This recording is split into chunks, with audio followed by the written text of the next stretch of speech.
Hello बच्चे party, कैसे हैं आप लोग। आई होप आप सब बढ़िया होंगे, अपने घर पे पढ़ाई कर रहे होंगे।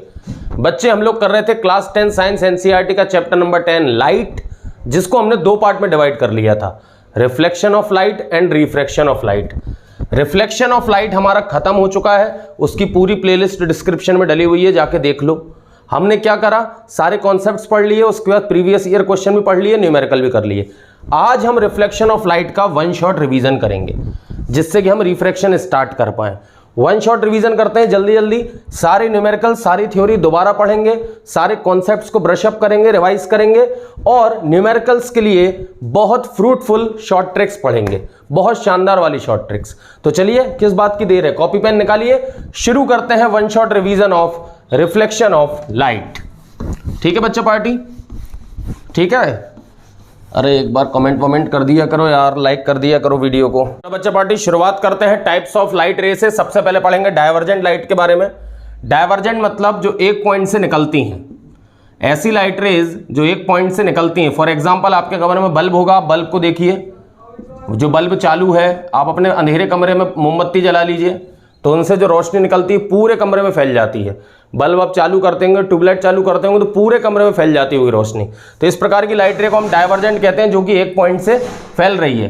कौन देते हैं ये? एग्जाम्पल हो गया नियर बाय ऑब्जेक्ट्स, जो ऑब्जेक्ट्स हमारे पास में होते हैं, जो ऑब्जेक्ट्स हमारे पास में होते हैं, नियर बाय ऑब्जेक्ट्स।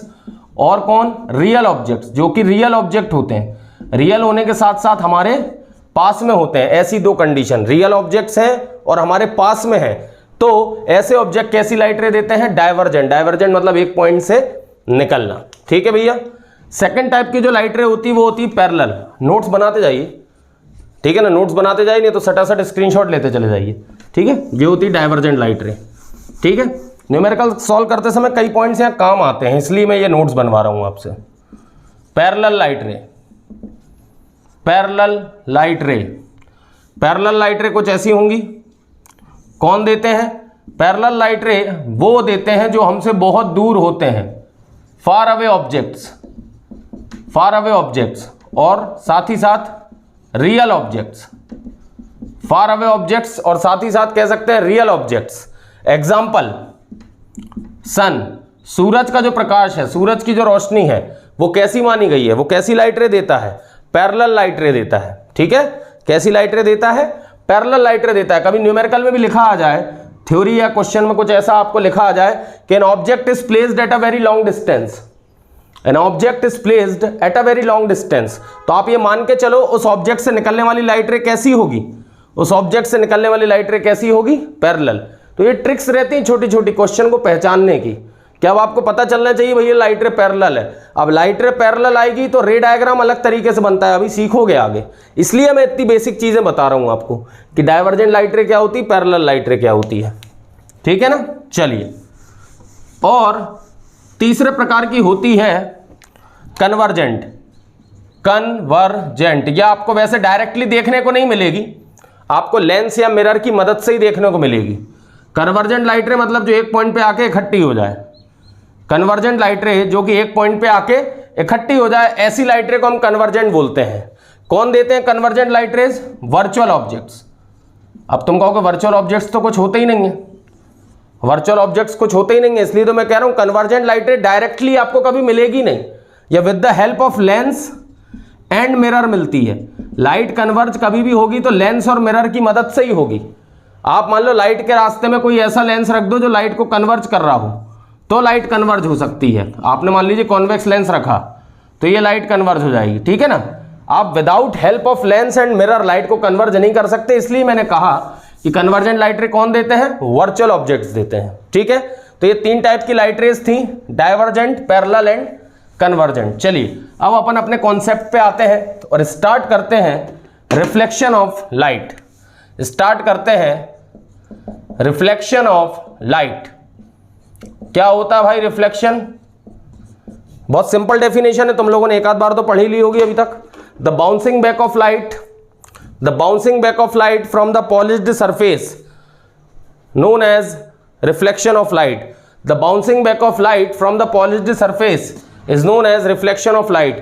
सिंपल सी लैंग्वेज में है, जब कोई एक लाइट रे आती है किसी पॉलिश्ड सरफेस पे टकराती है तो वो जिस मीडियम से आती है उसी मीडियम में वापस लौट जाती है। ठीक है ना, सिंपल बात है, सिंपल सी कहानी है।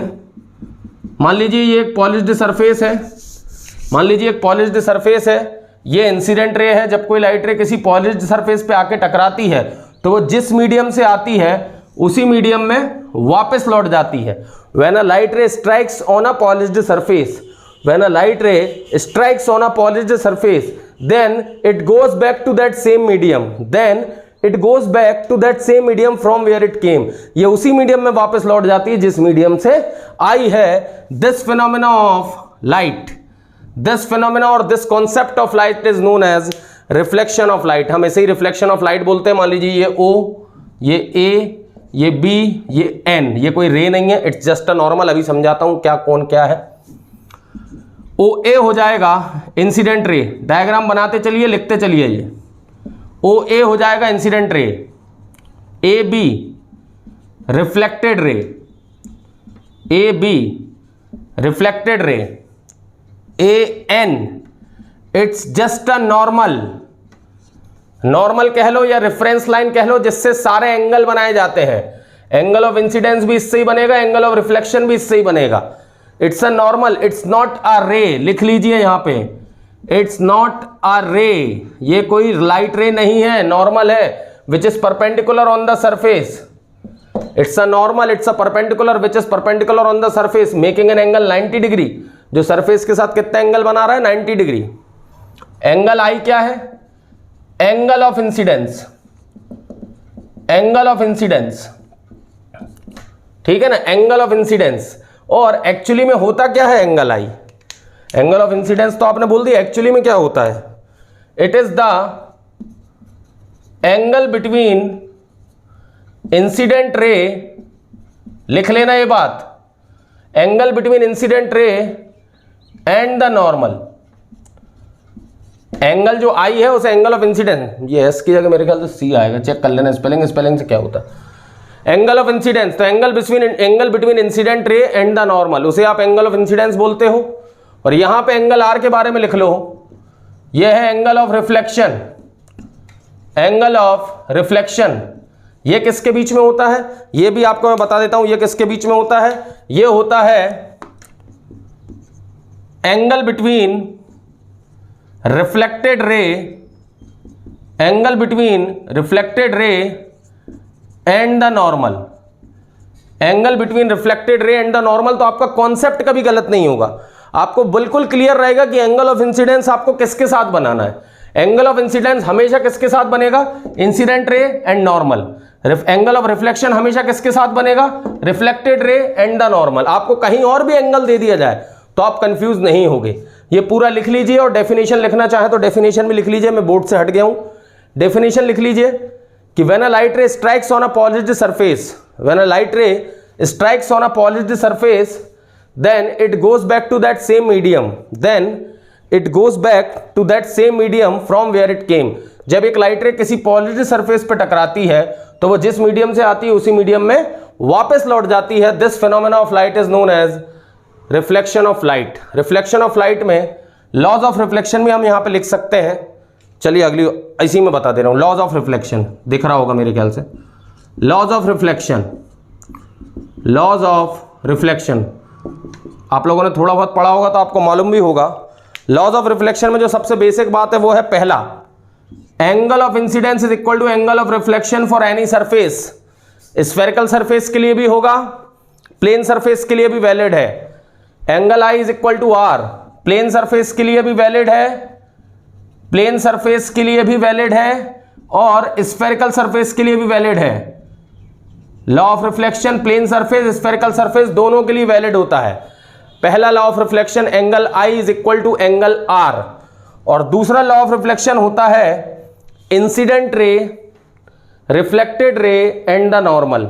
Incident ray, reflected ray and the normal lie on a same plane, lie on a same plane. तीनों एक ही प्लेन में रहते हैं, यस एक ही प्लेन में है, एक ही हवाई जहाज में है। अरे हवाई जहाज का मतलब तीनों सेम प्लेन में है, ये अलग प्लेन है, ये अलग प्लेन है ना।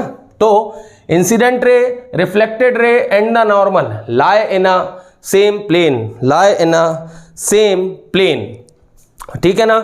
तो ये दो लॉ थे जिसमें मेन था angle I is equal to angle R, law of reflection. It is valid for plane surface, it is also valid for spherical surface. लिख लिया बच्चों, मिटा दें, स्क्रीनशॉट ले लो, हाँ मिटा दे। चल है ना, ये अपन अगला टॉपिक की हेडिंग डाल लो भाई। अब अगला टॉपिक, एक काम करते हैं, एक आध दो क्वेश्चन कर लेते हैं पहले। चल एक आध दो क्वेश्चन करते हुए आगे बढ़ते हैं। क्वेश्चन कुछ ऐसा है, मान लीजिए ये एक प्लेन सरफेस है, एक लाइट रे आके टकरा रही है और ऐसी निकल जा रही है। A light ray striking on the polished surface making an angle 30 degree with horizontal. लिख लो, अ लाइट रे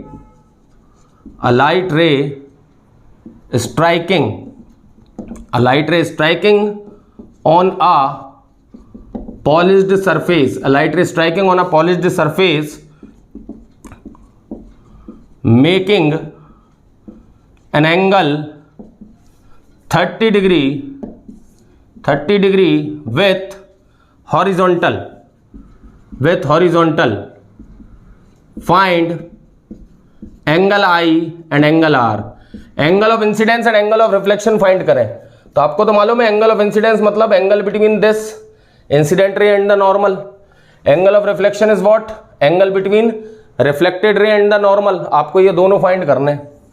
कई लोग गलती क्या कर देंगे, जैसे लाइट में उन्होंने क्वेश्चन पढ़ा, उन्होंने डायग्राम नहीं दिया, उन्होंने जो एग्जामिनर था उसने डायग्राम नहीं दिया, उसने सिर्फ ये वर्ड्स दे दिए, a light ray striking on a polished surface making an angle 30 degree.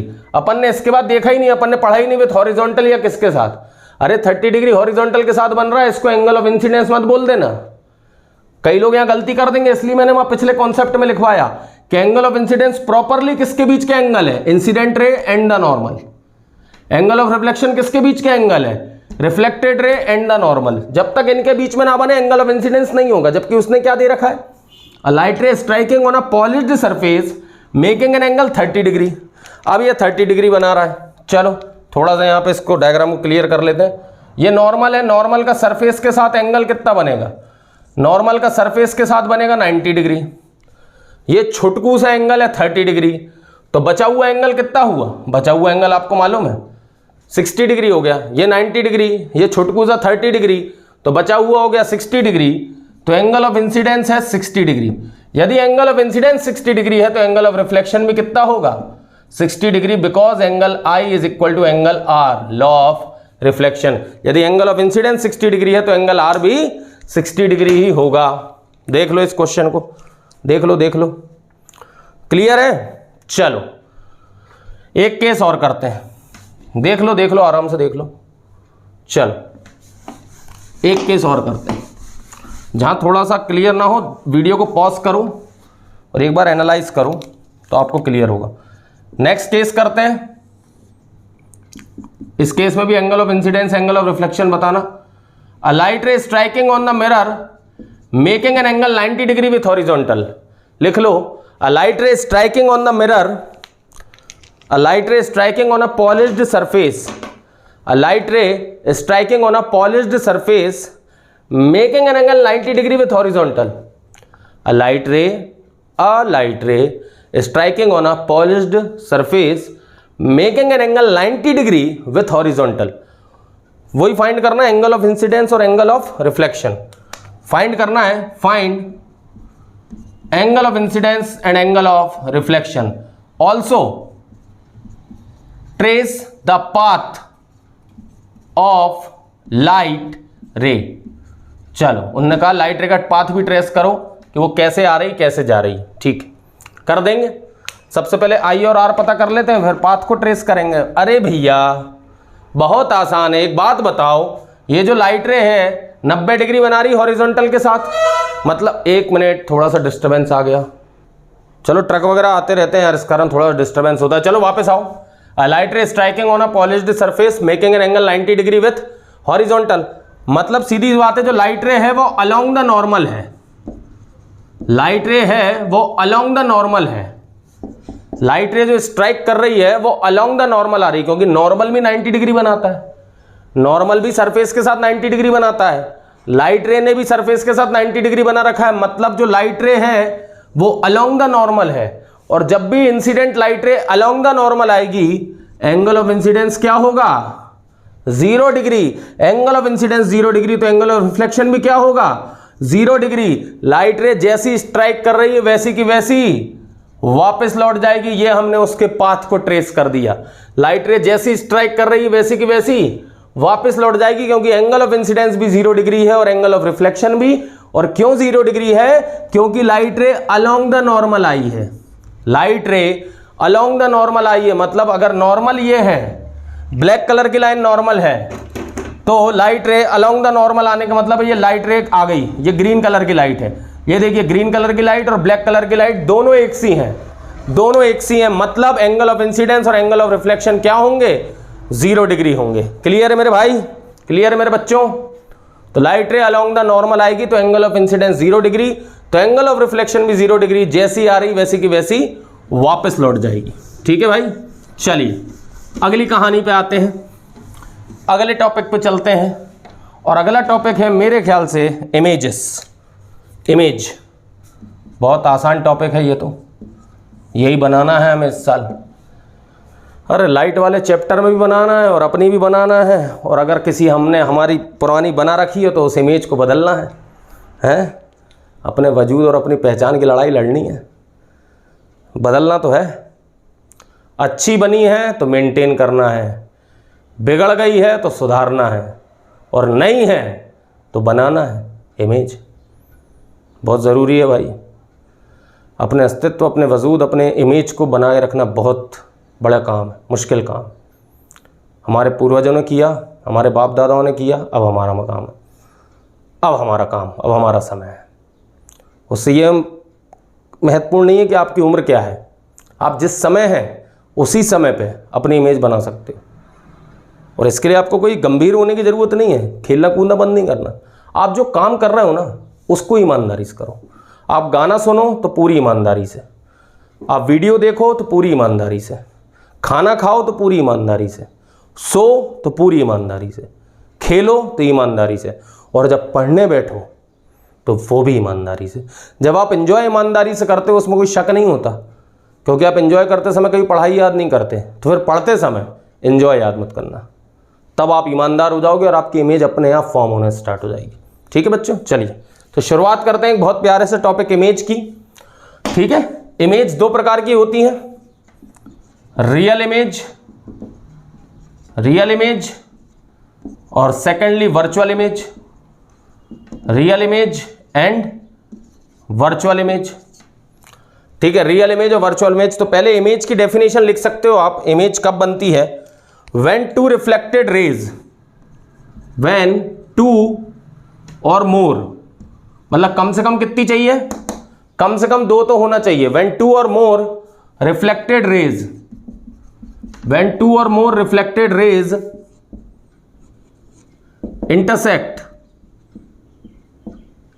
when two or more reflected rays intersect directly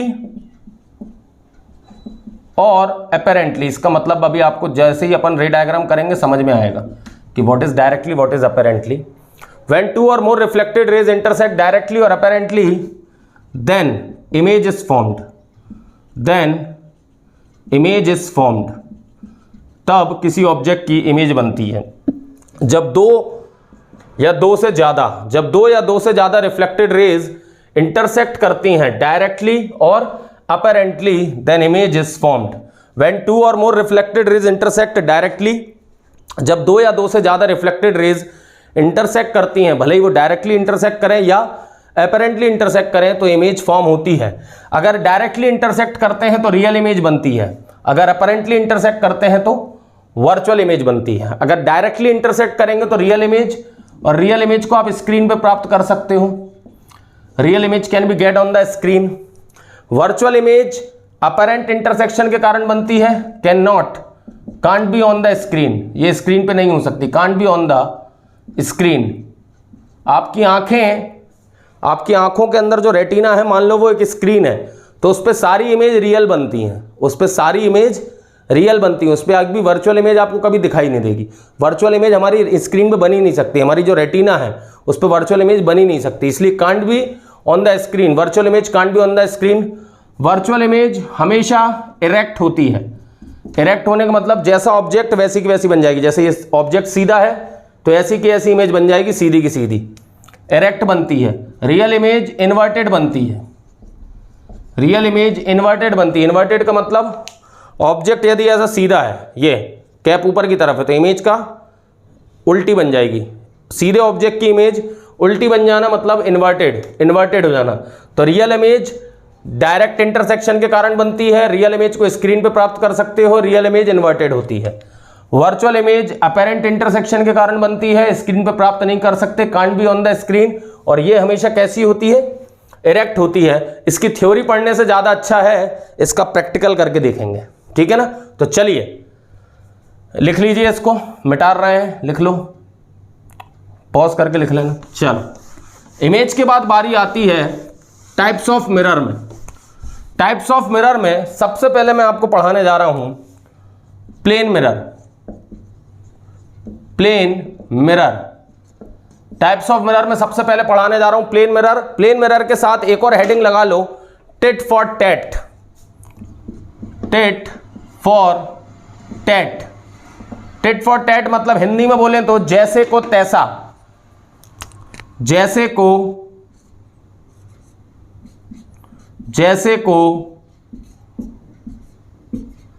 तैसा मतलब अगर बॉलीवुड की स्टाइल में प्लेन मिरर को समझाएं तो बॉलीवुड की स्टाइल में प्लेन मिरर होगा, शराफत की दुनिया का किस्सा ही खत्म। शराफत की दुनिया का किस्सा ही खत्म, अब जैसी दुनिया वैसे हम। अब जैसी दुनिया वैसे हम। यस, प्लेन मिरर बिल्कुल ऐसा ही होता है। टिट फॉर टैट, जैसे को तैसा, बिल्कुल ऐसा का ऐसा नेचर होता है प्लेन मिरर का, ठीक है ना। टिट फॉर टैट, जैसे को तैसा। क्या होता है इस लाइन का मतलब मैं बताऊं आपको। प्लेन मिरर कुछ ऐसा दिखता है, कांच का टुकड़ा है, पीछे से आपने पॉलिश कर दिया, ये, ठीक है ना। अब जैसे से तैसे का मतलब ये है, अगर आपने इसको पैरेलल लाइट रे दी, अगर आपकी इंसिडेंट लाइट रे पैरेलल है, अगर आपकी इंसिडेंट लाइट रे पैरेलल है तो आपकी रिफ्लेक्टेड भी क्या होगी? अगर आपकी इंसिडेंट लाइट रे पैरेलल है तो आपकी रिफ्लेक्टेड भी क्या होगी? आपकी रिफ्लेक्टेड भी पैरेलल होगी। आपकी रिफ्लेक्टेड भी क्या होगी? पैरेलल होगी। ये देखिए, ब्लू कलर की जो लाइट है ये रिफ्लेक्टेड है, ब्लैक कलर से जो बनाई है ये इंसिडेंट है, ये इंसिडेंट है। प्लेन मिरर को जैसा दोगे वैसा मिलेगा। आपने इसको इंसिडेंट लाइट रे पैरेलल दी तो ये जो रिफ्लेक्टेड लाइट रे है, ये रिफ्लेक्टेड लाइट रे है, ये वाली रिफ्लेक्टेड है, ये रिफ्लेक्टेड है। तो जो इंसिडेंट लाइट रे पैरेलल है तो रिफ्लेक्टेड भी कैसी है? रिफ्लेक्टेड भी पैरेलल है। ये है प्लेन मिरर का जादू, जैसे को तैसा। जैसी लाइट रे मिलेगी वैसी वापस कर देगा। आपने लाइट रे इंसिडेंट दी, सॉरी आपने इंसिडेंट लाइट रे पैरेलल दी तो रिफ्लेक्टेड लाइट रे भी कैसी हो गई? पैरेलल। आपकी इंसिडेंट लाइट रे पैरेलल थी तो आपकी रिफ्लेक्टेड लाइट रे कैसी हो गई? पैरेलल। अब अगर आप इसको डाइवर्जेंट दोगे, आप इसको डाइवर्जेंट दे के देख लो। चलो आप इसको डाइवर्जेंट दे के देख लो। डाइवर्जेंट मतलब एक पॉइंट से फैलने वाली। मान लो ये एक ऑब्जेक्ट है, पॉइंट ऑब्जेक्ट, मान लो पॉइंट ऑब्जेक्ट मतलब बल्ब होगा, मान लो पास में रखा है, ठीक है ना। उसने आपको ये डाइवर्जेंट लाइट रे दी, नियर बाय ऑब्जेक्ट है तो डाइवर्जेंट लाइट रे दे दी। अगर नियर बाय ऑब्जेक्ट है, divergent light ray incident divergent है तो रिफ्लेक्टेड कैसी होगी? रिफ्लेक्टेड भी डाइवर्जेंट होगी। चेक कर लो, ये देखो, ये दोनों रिफ्लेक्टेड रेस कैसी हैं? डाइवर्जेंट है। दोनों रिफ्लेक्टेड रेस कैसी हैं? डाइवर्जेंट है। ये मतलब होता है प्लेन मिरर को लाइट देने का, जैसे को तैसा, टिट फॉर टैट। यदि इंसिडेंट लाइट रे पैरेलल होगी तो रिफ्लेक्टेड भी पैरेलल होगी, और अगर इंसिडेंट लाइट रे डाइवर्जेंट है तो रिफ्लेक्टेड लाइट भी डाइवर्जेंट होगी। ये है प्लेन मिरर, ये है प्लेन मिरर की खासियत। अब image formation by plane mirror देख लेते हैं। हेडिंग लगा लो, image formation by plane mirror. उस इमेज की कैरेक्टरिस्टिक्स भी पढ़ेंगे।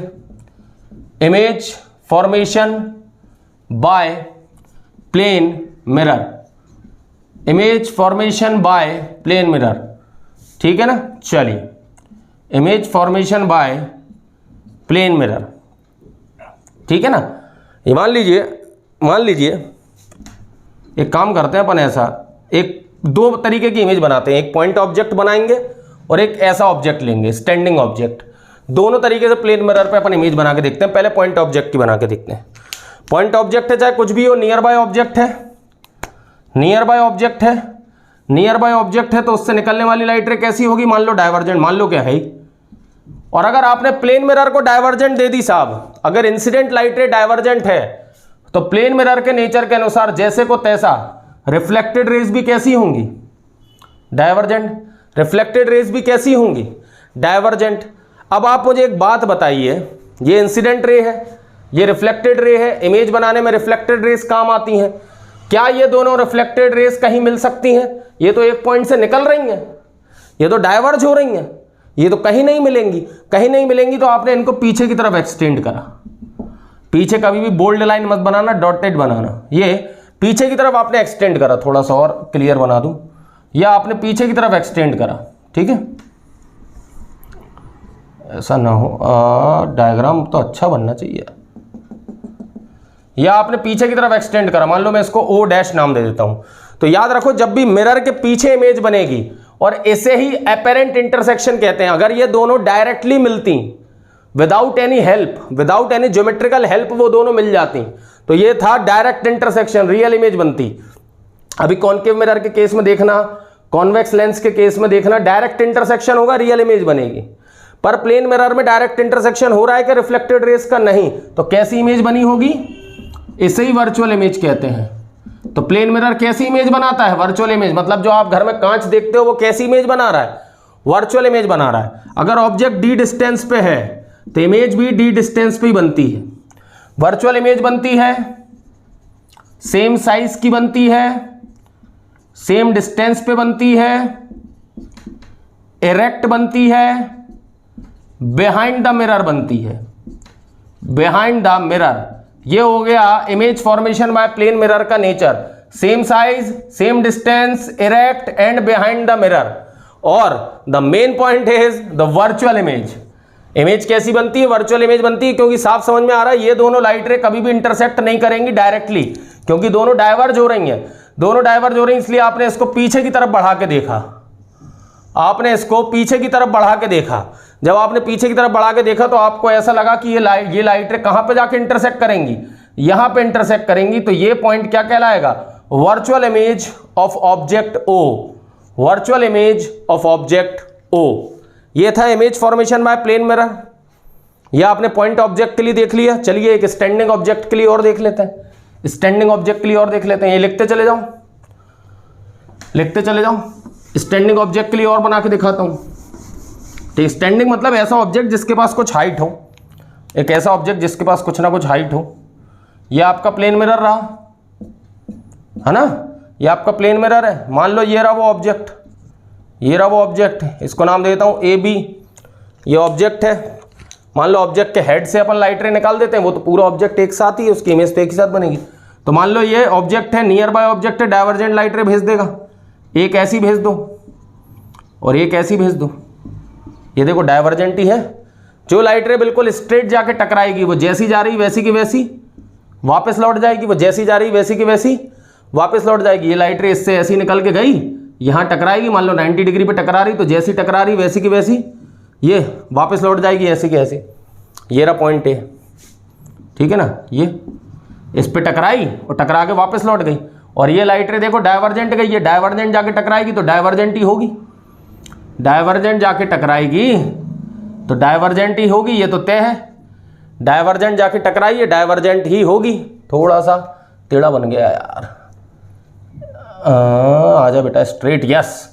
डाइवर्जेंट जाके टकराई है, डाइवर्जेंट ही होगी। अब ये दो लाइट रे कहीं मिल रही हैं क्या, कहीं नहीं मिल रही, तो आपने पीछे की तरफ एक्सटेंड करा, आपने पीछे की तरफ एक्सटेंड करा। जब पीछे की तरफ एक्सटेंड करा तो आपको समझ में आया कि ऑब्जेक्ट कहाँ पे है, इमेज जो बन रही है वो कहाँ पे बन रही है, इस पॉइंट पे बन रही है। इमेज कहाँ बन रही है, बिल्कुल इस पॉइंट पे बन रही है, ये बन गई जैसी थी वैसी की वैसी। ये ए है, ये बी है, ये तो ये बी डैश हो जाएगा, ये ए डैश हो जाएगा। किसी भी एक पॉइंट की इमेज बना लिया करो, मतलब वो पूरे ऑब्जेक्ट की इमेज हो गई। मेरे सर की जहाँ इमेज बनेगी पूरे शरीर की भी वहीं बनेगी ना, मेरा शरीर तो एक ही साथ चलेगा, मुंडी और पाँव अलग अलग थोड़ी ना चलने लगेंगे, ठीक है ना। तो ये ऑब्जेक्ट है, उसकी इमेज सेम टू सेम बन गई। मान लीजिए ये ऑब्जेक्ट डी डिस्टेंस पे था तो इमेज भी डी डिस्टेंस पे बनी है। ऑब्जेक्ट यदि एच हाइट का था तो इमेज भी एच हाइट की बनी है। बस ये मान लो इमेज कैसी बनी है, वर्चुअल बनी है, एरेक्ट बनी। एरेक्ट क्यों बनी? ऑब्जेक्ट ए से लेके बी था, इमेज भी ए डैश से लेके बी डैश है। देखो सर ऊपर पाँव नीचे, पाँव नीचे। तो ये वर्चुअल बनती है, एरेक्ट बनती है और बिहाइंड द मिरर बनती है। बिहाइंड द मिरर बनती है। कुछ इस तरीके से इमेज फॉर्मेशन होता है बाय प्लेन मिरर। मैंने दोनों ऑब्जेक्ट के लिए दिखाया आपको, पॉइंट ऑब्जेक्ट और स्टैंडिंग ऑब्जेक्ट, दोनों की इमेज बना के दिखाई। चलिए आगे बढ़ते हैं। ये था प्लेन मिरर। प्लेन मिरर के बाद बारी आती है स्फेरिकल मिरर की। प्लेन मिरर के बाद बारी आती है स्फेरिकल मिरर की। ओम शांति ओम स्टाइल में, शाहरुख खान की स्टाइल में पूछूं क्या? आप बोर तो नहीं हो रहे ना? अबे बोर क्यों हो गए यार, बढ़िया मजा आ रहा होगा। चलो अपने दोस्तों को भी बता देना। अपने वन शॉट है ना, 3-4 घंटे के नहीं होते अपने वन शॉट वाले होते हैं। मालूम है समय कम है, पढ़ना ज़्यादा है, क्योंकि हमारे छोटे भाई बहन हो तो हमारे जैसे तो रहे होगे। Last time study, last time revision, इन आदतों को छोड़ो। हाँ, पर पूरा भी छोड़ने से क्या फ़ायदा, कई बार late night study, last time study सब कुछ बता देती है। तो स्फेरिकल मिरर, स्फेरिकल मिरर में आपको 2 प्रकार के मिरर मिलने वाले हैं। First is the concave mirror, second one is the convex mirror. First one is the concave mirror, second one is the convex mirror. फिर से थोड़ा सा डिस्टर्बेंस। चलो भाई आ जाओ वापस से, थोड़ा पसीना भी ज़्यादा आता है तो मुंह भी पोंछ लेते हैं एक बार। स्फेरिकल मिरर, स्फेरिकल मिरर में ये क्या हो गया? Concave mirror. कॉनकेव मिरर लिखते जाओ साथ में तुम लोग भी। ये वाला मिरर है convex mirror. Convex mirror, concave mirror को कई बार न्यूमेरिकल में कन्वर्जिंग मिरर भी बोलते हैं। कई बार कन्वर्जिंग मिरर के नाम से भी क्वेश्चन आएगा, क्योंकि ये लाइट को कन्वर्ज करता है। अभी करके दिखाऊंगा। कॉनकेव मिरर कन्वर्जिंग मिरर भी होता है। कॉन्वेक्स मिरर का नाम डायवर्जिंग मिरर भी है। डायवर्जिंग मिरर ये लाइट को फैलाता है, ये लाइट को फैलाता है। ये है कॉनकेव मिरर, वो है कॉन्वेक्स मिरर। जिसका उठा हुआ भाग पॉलिश्ड हो कॉनकेव मिरर, जिसका अंदर वाला भाग पॉलिश्ड हो कॉन्वेक्स मिरर। ठीक है ना? ये होते हैं 2 मिरर जिसको अपन कन्वर्जिंग और डायवर्जिंग मिरर भी बोलते हैं। कॉनकेव मिरर को ही कन्वर्जिंग मिरर बोला जाता है, कॉन्वेक्स मिरर को ही डायवर्जिंग मिरर बोला जाता है। क्लियर है भाई? चलिए अब अपन different parts of spherical mirror पढ़ लेते हैं। Just like pole, principal axis, aperture, focus length, focal length, radius of curvature, centre of curvature, एक ही उसमें पढ़ा देता हूं। कॉनकेव मिरर के डिफरेंट पार्ट्स, ये लिखने की जरूरत नहीं है, तो समझ लो बस। The middle part, the middle portion of the mirror is known as pole. The middle part, the middle portion of the mirror is known as pole. Pole से होकर एक इमेजिनरी लाइन जाती है जिसके ऊपर सारे ऑब्जेक्ट और इमेज बनते हैं। ऑब्जेक्ट को भी हम इसी लाइन पर रखते हैं, इमेज भी इसी लाइन में मिलती है, and that line is known as principal axis. That line is known as principal axis. That imaginary line which passes through the pole known as principal axis. जिस स्फीयर से इस मिरर को काटा गया होगा, जिस स्फीयर से इस मिरर को काटा गया होगा, उस स्फीयर का सेंटर ही इस मिरर का सेंटर होता है, जिसे हम बोलते हैं C, centre of curvature. Centre of curvature, centre of curvature. पोल से लेकर सेंटर ऑफ कर्वेचर तक की डिस्टेंस को बोला जाता है आर, यानी कि radius of curvature. Radius of curvature. जिस गोले से, जिस स्फीयर से इस कांच को काटा गया होगा, इस कॉनकेव मिरर को काटा गया होगा, उसको बोलते हैं सेंटर ऑफ कर्वेचर। और पोल से लेकर सेंटर ऑफ कर्वेचर तक की डिस्टेंस को बोलते हैं रेडियस ऑफ कर्वेचर। पोल और सेंटर ऑफ कर्वेचर के बीच में एक पॉइंट होता है एफ, जिसे बोला जाता है फोकस ऑफ मिरर। इसको अभी थोड़ी देर बाद डिफाइन करता हूं रे डायग्राम बनाते समय। इसको बोलते हैं focus of mirror. Focus of mirror इसे बोलते हैं फोकस ऑफ मिरर। और पोल और फोकस के बीच की डिस्टेंस को बोलते हैं फोकल लेंथ। स्मॉल एफ से रिप्रेजेंट करते हैं, उसे बोलते हैं फोकल लेंथ। कॉन्वेक्स मिरर के लिए भी पार्ट्स सेम ही होते हैं। सेंटर ऑफ कर्वेचर होता है, रेडियस ऑफ कर्वेचर होता है, फोकस होता है, फोकल लेंथ होता है, प्रिंसिपल एक्सिस होती है, पोल होता है, सब कुछ सिमिलर होता है। तो ये कोई बड़ी बात नहीं थी। ये पार्ट्स तो आप लोग आराम से एनसीईआरटी से भी रीड आउट कर सकते हो। वन शॉट में हम इसके पीछे टाइम खराब नहीं कर रहे हैं, है ना? आप लोग इतना खुद कर सकते हैं, ऐसी मैं उम्मीद रखता हूँ। फिर भी डाउट आए तो पूछिए, पर इतना पढ़िए, खुद से पढ़िए, ठीक है ना? हम लोग सीधे बढ़ते हैं रूल्स ऑफ इमेज फॉर्मेशन पे। रूल्स ऑफ इमेज फॉर्मेशन, ये मैं अलग अलग बना के दिखाऊंगा। Rules of image formation, image formation के क्या रूल है? सबसे पहले अपन बनाएंगे कॉनकेव मिरर के लिए, सबसे पहले अपन बनाएंगे कॉनकेव मिरर के लिए rules of image formation concave mirror के लिए बनाते हैं। चलिए, पहला रूल होता है कि जब कोई लाइट रे प्रिंसिपल एक्सिस के पैरेलल स्ट्राइक करेगी, जब कोई लाइट रे प्रिंसिपल एक्सिस के पैरेलल स्ट्राइक करती है तो वो आफ्टर रिफ्लेक्शन फोकस से होके जाती है, आफ्टर रिफ्लेक्शन फोकस से होके जाती है। When a light ray strikes parallel to principal axis, when a light ray strikes parallel to principal axis then after reflection it goes from focus. और यही फोकल लेंथ और फोकस की definition भी है कि यदि कोई लाइट रे पैरेलल आती है, यदि कोई लाइट रे पैरेलल आती है तो वो प्रिंसिपल एक्सिस को जिस पॉइंट पे कट करेगी आफ्टर रिफ्लेक्शन, तो वो आफ्टर रिफ्लेक्शन प्रिंसिपल एक्सिस को जिस पॉइंट पे कट करती है that point is known as focus of mirror, that point is known as focus of mirror. Focus of mirror की ये डेफिनेशन हो सकती है और एक्चुअली में यही होती है कि जब कोई लाइट रे पैरेलल आती है प्रिंसिपल एक्सिस के, जब कोई लाइट रे प्रिंसिपल एक्सिस के पैरेलल आती है तो वो आफ्टर रिफ्लेक्शन प्रिंसिपल एक्सिस को जिस पॉइंट पे कट करती है, तो वो आफ्टर रिफ्लेक्शन प्रिंसिपल एक्सिस को जिस पॉइंट पे कट करती है that point is known as focus of mirror. तो फर्स्ट रूल हम लोग सीख गए। फर्स्ट रूल क्या होता है? When a light ray comes parallel to principal axis, when a light ray comes parallel to principal axis then after reflection it goes from focus, then after reflection it goes from focus. दूसरा इसका नियम लिख लीजिए, दूसरा नियम इसका just उलट होगा और वो क्या होगा कि जब कोई लाइट रे फोकस से होके जाती है, जब कोई लाइट रे फोकस से होके जाती है, थोड़ी टेढ़ी बन गई एडजस्ट कर लेना, जब कोई लाइट रे फोकस से होके जाती है तो आफ्टर रिफ्लेक्शन प्रिंसिपल एक्सिस के पैरेलल हो जाती है, तो आफ्टर रिफ्लेक्शन प्रिंसिपल एक्सिस के पैरेलल हो जाती है। जब कोई लाइट रे फोकस से होके जाती है तो आफ्टर रिफ्लेक्शन प्रिंसिपल एक्सिस के पैरेलल हो जाती है। प्रिंसिपल एक्सिस के पैरेलल आएगी, आफ्टर रिफ्लेक्शन फोकस से होके जाएगी, फोकस से होके जाएगी, आफ्टर रिफ्लेक्शन प्रिंसिपल एक्सिस के पैरेलल हो जाएगी। आई होप आप लोगों ने दोनों नियम लिख लिए होंगे। पैरेलल आएगी, फोकस से होके जाएगी, फोकस से होके जाएगी, पैरेलल हो जाएगी। ठीक है, ये दो लिख लिए, दो और लिखवाते हैं, ये एनसीईआरटी में सब कुछ गिवन है। तीसरा नियम, तीसरा नियम है कि भैया जब कोई लाइट रे सेंटर ऑफ कर्वेचर से पास करती है, जब कोई लाइट रे सेंटर ऑफ कर्वेचर से पास करती है तो वो जिस पाथ से आती है, जिस रास्ते से आती है उसी रास्ते से वापस लौट जाती है। जब कोई लाइट रे सेंटर ऑफ कर्वेचर से पास करती है तो वो आफ्टर रिफ्लेक्शन जिस रास्ते से आती है उसी रास्ते पे वापस चली जाती है। ये है हमारा तीसरा नियम। जब एक लाइट रे सेंटर ऑफ कर्वेचर से आती है तो आफ्टर रिफ्लेक्शन वो जिस रास्ते से आती है उसी रास्ते को फॉलो करते हुए वापस लौट जाती है।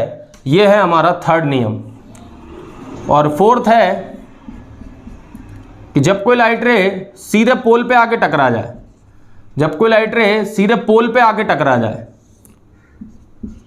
जब कोई लाइट रे पोल पे आके टकरा जाए, ठीक है ना, ये पोल पे आके टकरा जाए तो लॉ ऑफ रिफ्लेक्शन को फॉलो करते हुए लाइट जैसी आती वैसी की वैसी वापस लौट जाती। तो क्या इस केस में लॉ ऑफ रिफ्लेक्शन फॉलो नहीं हुआ?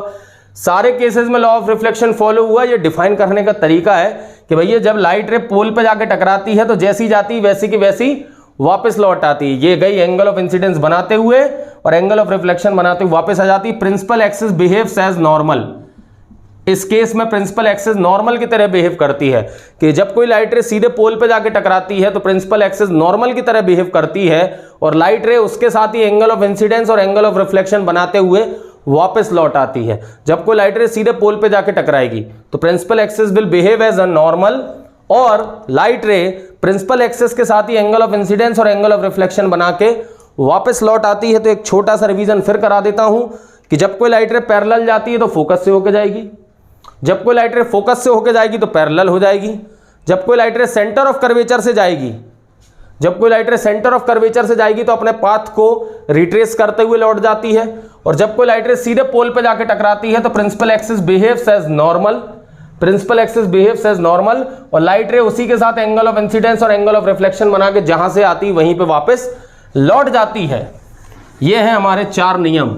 किसके लिए थे? कॉनकेव मिरर के। एनसीईआरटी के अंदर बहुत अच्छे से मिलेंगे ये। कॉन्वेक्स मिरर के लिए बना के दिखाता हूं, कॉन्वेक्स मिरर के लिए बना के दिखाता हूं, ठीक है ना। कॉन्वेक्स मिरर का बड़े इंटरेस्टिंग रहते हैं, ठीक है। कॉन्वेक्स मिरर का क्या है ना, सब कुछ मिरर के पीछे है, ये पोल है, सब कुछ यही है, ठीक है ना, सब कुछ यही है। और इसका नेचर भी डाइवर्जिंग है, तो लाइट को डाइवर्ज करेगा। मान लो ये लाइट रे आई, लाइट रे पैरेलल आई, तो इसका तो काम है डाइवर्ज कर देने का, इसका तो काम है डाइवर्ज कर देने का। तो जो लाइट रे पैरेलल आ रही है, आपको मालूम फोकस से होकर जाएगी, पर ये तो डाइवर्ज कर दी, तो ये तो इस तरफ निकल गई, तो आप पीछे की तरफ एक्सटेंड करें डेड डैश करके। This point behave as focus of the convex mirror. Convex mirror का फोकस बिहाइंड द मिरर होता है, कॉन्वेक्स मिरर का फोकस बिहाइंड द मिरर होता है, और कॉनकेव मिरर का focus front of the mirror होता है। अभी आपने चेक कर लिया, ठीक है ना।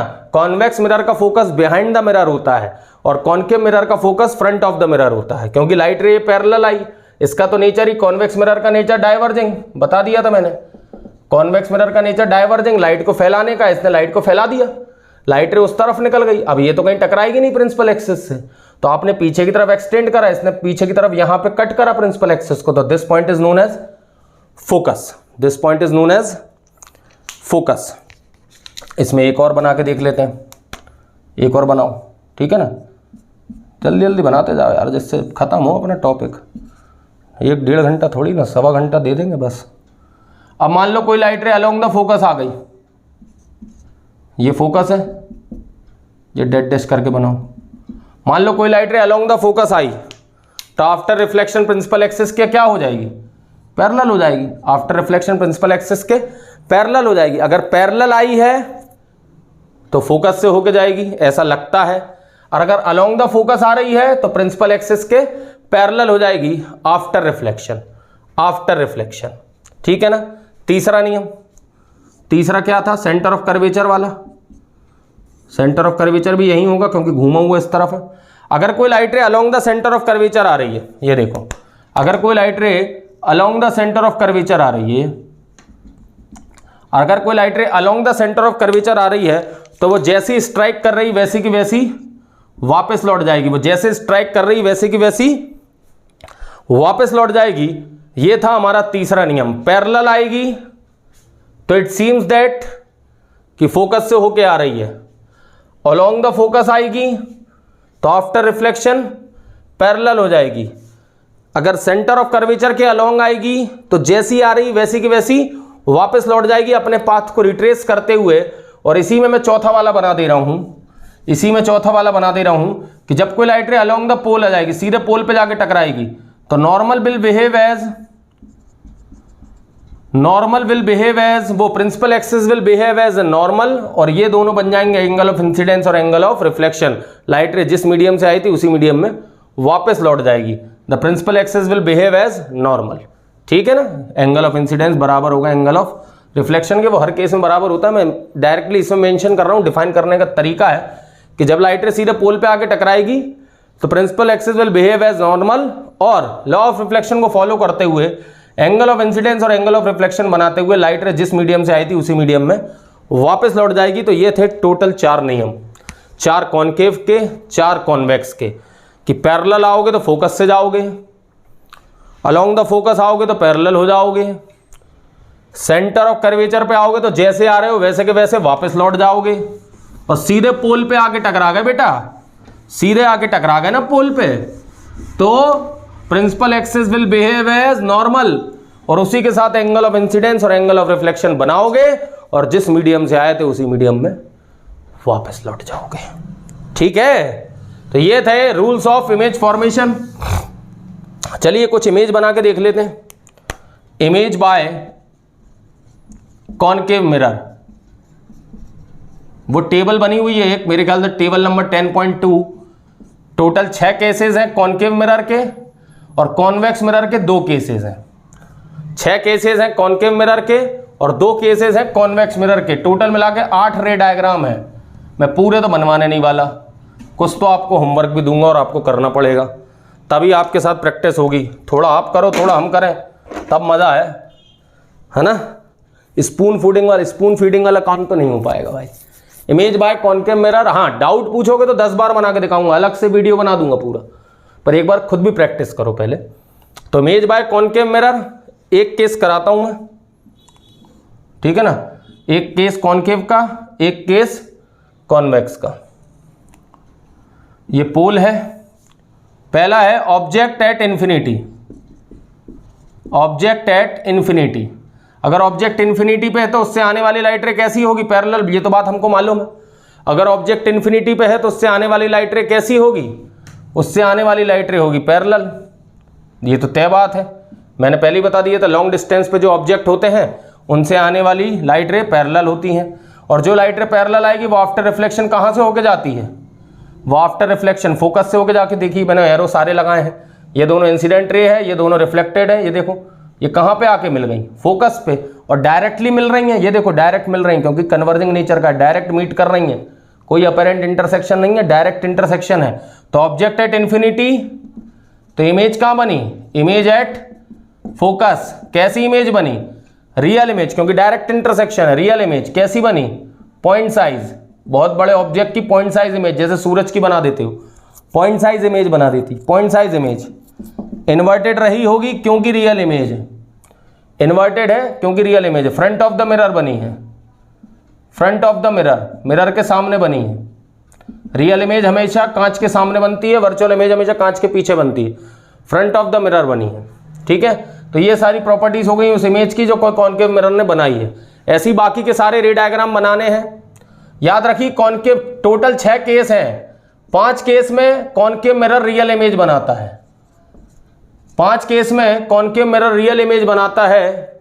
छठवां केस होता है, छठवां case when object between pole and focus, जब ऑब्जेक्ट पोल और फोकस के बीच में रहता है कॉनकेव मिरर में, तब वो वर्चुअल इमेज बनाता है। बना के जरूर देखिएगा, जब ऑब्जेक्ट पोल और फोकस के बीच में होता है तब वो वर्चुअल इमेज बनाता है, नहीं तो बाकी हर केस में कॉनकेव मिरर, शुरू के 5 केस में कॉनकेव मिरर रियल इमेज बनाता है, और कॉन्वेक्स मिरर ऑलवेज वर्चुअल बनाता है। कॉन्वेक्स मिरर ऑलवेज वर्चुअल बनाता है, वो रियल इमेज बनाता ही नहीं है, इसलिए टेंशन ही खत्म। Convex mirror always virtual image बनाता है, कॉनकेव मिरर हमेशा रियल इमेज बनाता है, एक केस को छोड़ के, और वो केस है when object between pole and focus. Object यदि पोल और फोकस के बीच में है तो इस ऑब्जेक्ट की कैसी इमेज बनाता है कॉनकेव मिरर? वर्चुअल इमेज बनाता है। लिख लीजिए, लिख लीजिए, एनसीईआरटी के अंदर टेबल दी हुई है, आप इनसे कॉपी करिएगा, उसे लिख लीजिए, लिख लीजिए, जल्दी लिख लीजिए। चलिए अब आ रहे हैं the most important topic, sign convention. Sign convention पे आ रहे हैं अपन धीरे धीरे करके। ये कौन की बाइक निकल रही है? छपरी गैंग की बाइक है, छपरीज गैंग की बाइक ऐसे चला देना, टिटी टिटी टिटी टिटी टिटी, हरे पीले बाल कर लेंगे, लाल बाल कर लेंगे, और अपने आप को पता नहीं क्या ही समझते हैं। ऐसा लगता है कौन से जन्नत की परी मिलने वाली है। जन्नत की परी छोड़ो, अब रहने दो यार, बच्चे हो। चलो साइन कन्वेंशन हेडिंग डालो तुम लोग, साइन कन्वेंशन, यहीं पे आपको सारी चीजें हम बता भी देंगे। साइन कन्वेंशन, सबसे पहले साइन कन्वेंशन के पहले आप ये समझ लीजिए किसको कैसे रिप्रेजेंट करते हैं। Object distance u, object distance u, image distance v, focal length, focal length f, focal length small f, radius of curvature, radius of curvature capital R, radius of curvature capital R। ये सारे तो symbolic representations होते हैं अलग अलग elements के। Sign convention का मतलब है कब पॉजिटिव लेना है, कब नेगेटिव लेना है। तो सबसे पहले तो आप यहां एक नोट बना के पॉइंट लिख लो, ये शॉर्ट ट्रिक भी हो जाएगी कि always put the sign of known, always put the sign of known quantities, quantities, ऐसी फिजिकल क्वांटिटीज यानी कि object distance, image distance, focal length या रेडियस ऑफ कर्वेचर, इन चारों में से जिसकी वैल्यू आपको पता हो उसी का साइन पुट करना, जिसकी वैल्यू आपको फाइंड करना उसकी साइन पुट मत करना। अभी ये पॉइंट लिख लो, न्यूमेरिकल सॉल्व करते समय भारी तरीके से काम आता है, भारी का तरीके से काम आता है। Always put the sign of known quantities. एक और पॉइंट लिख लो, एक और पॉइंट लिख लो, distance always measured from, distance always measured from pole. सारी की सारी डिस्टेंस जो होती है पोल से मेजर की जाती हैं, सारी की सारी डिस्टेंस जो है पोल से मेजर की जाती हैं। इसका मतलब ये है P और ये है C। मैं बोलूंगा सेंटर ऑफ कर्वेचर और पोल के बीच की डिस्टेंस कितनी है, तुम बोलोगे CP और PC। कौन सी सही है? PC सही है। मैग्नीट्यूड दोनों का सही रहेगा, CP भी उतना ही देगा, PC भी उतना ही देगा, पर हम मेजर कहां से करते हैं? पोल से सेंटर ऑफ कर्वेचर की तरफ मेजर करते हैं, ना कि सेंटर ऑफ कर्वेचर से पोल की तरफ। Distance always measured from pole, सारी की सारी डिस्टेंसेस कहां से मेजर की जाएंगी? पोल से मेजर की जाएंगी। PC is correct, PF is correct, FP गलत, CP गलत, ठीक है ना। आपको सारी डिस्टेंस कहां से मेजर करनी है? Distance always measured from pole, सारी की सारी डिस्टेंसेस पोल से मेजर की जाएंगी, ठीक है भैया। अब बताते हैं फाइनल साइन कन्वेंशन, ये पॉइंट लिख लिए होंगे। अब बताते हैं फाइनल साइन कन्वेंशन कि एक्चुअली में होता क्या है।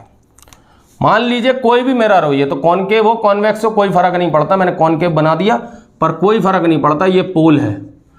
पोल से राइट हैंड मेजर करोगे तो एवरी डिस्टेंस पॉजिटिव, पोल से लेफ्ट हैंड मेजर करोगे तो एवरी डिस्टेंस नेगेटिव, पोल से ऊपर साइड मेजर करोगे तो एवरी डिस्टेंस पॉजिटिव, पोल से नीचे मेजर करोगे तो एवरी डिस्टेंस नेगेटिव। याद रखिएगा यही साइन कन्वेंशन है। पोल से right hand side positive, pole से left hand side negative, pole से अप साइड मतलब प्रिंसिपल एक्सिस के above positive, down the principal axis negative. Pole से right hand side every distance positive, pole से left hand side every distance negative, above the principal axis every distance positive, down the principal axis every distance negative. बना लीजिए ये। और इसके साथ यदि आपको एक आध पॉइंट और लिखना हो तो लिख लो, in the direction of light ray every distance positive. Direction of light ray में मेजर करोगे तो सारी distance positive, opposite to light ray measure करोगे तो नेगेटिव। वैसे अगर आपको यही लिखना है तो ये भी ज्यादा अच्छा है कि पोल से राइट हैंड पे सब कुछ पॉजिटिव, पोल से लेफ्ट हैंड पे सब कुछ नेगेटिव, प्रिंसिपल एक्सिस के ऊपर सब कुछ पॉजिटिव, प्रिंसिपल एक्सिस के नीचे सब कुछ नेगेटिव। ये साइन कन्वेंशन लिख लीजिए, ठीक है। चलो साइन कन्वेंशन के बाद अब मैं आपको एक छोटी सी बात और बताने जा रहा हूं। मिरर इक्वेशन, मैग्निफिकेशन, ये बताने के पहले मैं आपको, चलो पहले मिरर इक्वेशन ही बता देता हूं। शॉर्ट ट्रिक सबसे आखिरी में बताता हूं। Mirror equation, mirror equation 1/f 1/v + 1/u। It's a relation between image distance, object distance and focal length to find unknown quantities. इसे हम मिरर इक्वेशन कहते हैं। एक रिलेशन और होता है, focal length is radius half of radius of curvature, और we can say that radius of curvature is 2 times of focal length. Focal length is half of radius of curvature, और we can say that radius of curvature is 2 times of focal length. Magnification का एक formula होता है -v/u, और एक formula होता है height of image upon height of object. आप ये पूरा फॉर्मूला यूज कर सकते हो मैग्निफिकेशन में। मैग्निफिकेशन वो होता है जो हमें बताता है इमेज की डिस्टेंस और ऑब्जेक्ट डिस्टेंस के बारे में। यदि मैग्निफिकेशन ग्रेटर देन 1 है मतलब image is greater than object. यदि मैग्निफिकेशन बराबर 1 है तो size of image is equal to size of object. यदि मैग्निफिकेशन लेस देन 1 है तो image is less than object. याद रखिएगा ये कि अगर मैग्निफिकेशन ग्रेटर देन 1 है तो साइज ऑफ इमेज, I मतलब साइज ऑफ इमेज, O मतलब size of object. I size of image is greater than size of object, size of image is equal to size of object. M less than 1, size of image is less than size of object. अगर magnification की value negative आती है तो image समझ लेना real है and inverted है। Real है तो इन्वर्टेड तो होगी। और मैग्निफिकेशन की वैल्यू यदि कभी पॉजिटिव आ जाए तो समझ जाना इमेज कैसी है, वर्चुअल है। और वर्चुअल है तो कैसी होगी, इरेक्ट होगी, लिख लीजिए पॉइंट। इसके बाद मैं और अच्छे पॉइंट आपको शॉर्ट ट्रिक में बताऊंगा, पहले ये लिख लीजिए, पहले ये लिख लीजिए, ठीक है। चलो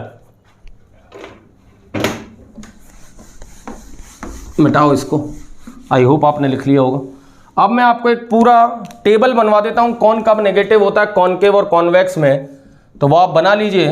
कॉनकेव मिरर, कॉन्वेक्स मिरर, बना लीजिए, जरा बना लीजिए, बना लीजिए। Concave mirror, convex mirror, object distance हमेशा दोनों के लिए नेगेटिव होगी। ऑब्जेक्ट डिस्टेंस हमेशा नेगेटिव होती है, चाहे कॉनकेव मिरर हो चाहे कॉन्वेक्स मिरर हो। कॉनकेव मिरर की फोकल लेंथ नेगेटिव होती है, कॉन्वेक्स मिरर की फोकल लेंथ पॉजिटिव होती है। कॉनकेव मिरर की focal length negative, convex mirror की फोकल लेंथ पॉजिटिव। इमेज की डिस्टेंस कॉनकेव मिरर के लिए नेगेटिव है तो इमेज रियल बनेगी, और कॉनकेव मिरर के लिए पॉजिटिव है तो इमेज वर्चुअल बनेगी। और ये वाला केस सिर्फ एक जगह पॉसिबल है, ये जो लास्ट केस मैंने लिखा है ये सिर्फ एक जगह पॉसिबल है, when object between pole and focus. जब ऑब्जेक्ट पोल और फोकस के बीच में होता है तब कॉनकेव मिरर वर्चुअल इमेज बनाता है, तब इमेज की डिस्टेंस पॉजिटिव आएगी। बाकी कॉन्वेक्स मिरर में इमेज की डिस्टेंस हमेशा पॉजिटिव आएगी, क्योंकि वो हमेशा वर्चुअल इमेज बनाता है, क्योंकि वो हमेशा वर्चुअल इमेज बनाएगा। मैग्निफिकेशन के बारे में आपको बता दिया, मैग्निफिकेशन यदि नेगेटिव तो रियल इमेज, मैग्निफिकेशन यदि पॉजिटिव तो वर्चुअल इमेज। क्वेश्चन में कई बार आपको इस तरीके का स्टेटमेंट लिखा आएगा, क्वेश्चन में कई बार लिखा आता है a magnified real image is formed, a 4 times magnified real image is formed. Question में लिखा आया अ 4 टाइम्स, आप कैसे समझना, a 4 times magnified real image, a 4 times magnified real image is formed, a 4 times magnified real image is formed। तो आपको किस तरीके से लेना है, आपको मालूम है 4 टाइम्स मैग्निफाइड मतलब मैग्निफिकेशन की वैल्यू 4 है, और साथ में क्वेश्चन में दे दिया रियल इमेज है, तो मैग्निफिकेशन की वैल्यू आपको कैसी लेनी है, माइनस में लेनी है। मैग्निफिकेशन की वैल्यू आपको तब कैसी लेनी है, माइनस में लेनी है। अगर लिखा हुआ वर्चुअल इमेज है तो मैग्निफिकेशन की वैल्यू प्लस में लेनी है। अगर कभी लिखा आ जाए कॉन्वेक्स मिरर है तो कॉन्वेक्स मिरर की इमेज हमेशा वर्चुअल होगी, वहां पे अगर मैग्निफिकेशन दिया है तो आप डायरेक्टली उसे पॉजिटिव ले सकते हो, वो हम न्यूमेरिकल में जरूर सीखेंगे। तो अभी ये बताइए बच्चों, थ्योरी क्लियर हुई? थ्योरी अगर आपकी क्लियर हो गई, कॉन्सेप्ट्स आपके रिफ्लेक्शन के क्लियर हो गए हैं, तो डिस्क्रिप्शन में जाइए, 2 न्यूमेरिकल के वीडियो की लिंक है, एक एनसीईआरटी सॉल्यूशंस के हैं और एक प्रीवियस ईयर क्वेश्चंस के हैं। दोनों लिंक तुरंत जाके देख लीजिए, दोनों वीडियोस तुरंत जाके देख लीजिए। बहुत बढ़िया न्यूमेरिकल्स मैंने आप लोगों के कराए हैं पूरे कॉन्सेप्ट्स के साथ। तो चलिए, आई होप ये वन शॉट आपके लिए बहुत फायदेमंद रहे। मिलते हैं रिफ्रैक्शन के साथ।